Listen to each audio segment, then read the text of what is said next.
আসসালামু আলাইকুম প্রিয় দিনী ভাইবোনেরা, আপনারা সকলে কেমন আছেন? আশা করি আল্লাহর রহমতে সবাই ভালো আছেন।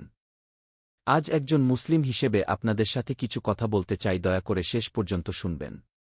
আপনারা সকলে জানেন বর্তমান সময়ে পুরো বিশ্বে মুসলিমদের অবস্থা খুবই করুণ। ইরান ছাড়া আর কোনো মুসলিম দেশ পশ্চিমাদের বিরুদ্ধে কিছু বলছে না। তারা হয়েছে পশ্চিমাদের হাতের পুতুল। বর্তমানে মুসলিমরাই মুসলিমদের সবচেয়ে বড় শত্রু। কথাটা তেতো হলেও সত্য।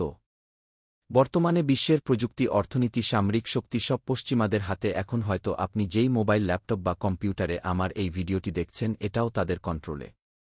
কিন্তু কেউ হতাশ হবেন না, কারণ হতাশ তারা হয় যারা নিজের মানুষের কথামতো চলে, কিন্তু যারা আল্লাহর কথামতো চলে তারা কখনো হতাশ হয় না। কারণ আল্লাহ তাআলা উত্তম পরিকল্পনাকারী। আমি জানি হয়তো আমার এই ভিডিওটি ভাইরাল হবে না, লক্ষ কোটি মানুষ দেখবে না, কিন্তু যাদের কাছে আমার এই ভিডিওটি পৌঁছাবে তাদের কাছে আমার অনুরোধ, আপনারা দয়া করে আমার এই চ্যানেলটি সাবস্ক্রাইব করে আমার এবং ইসলামের পাশে থাকুন।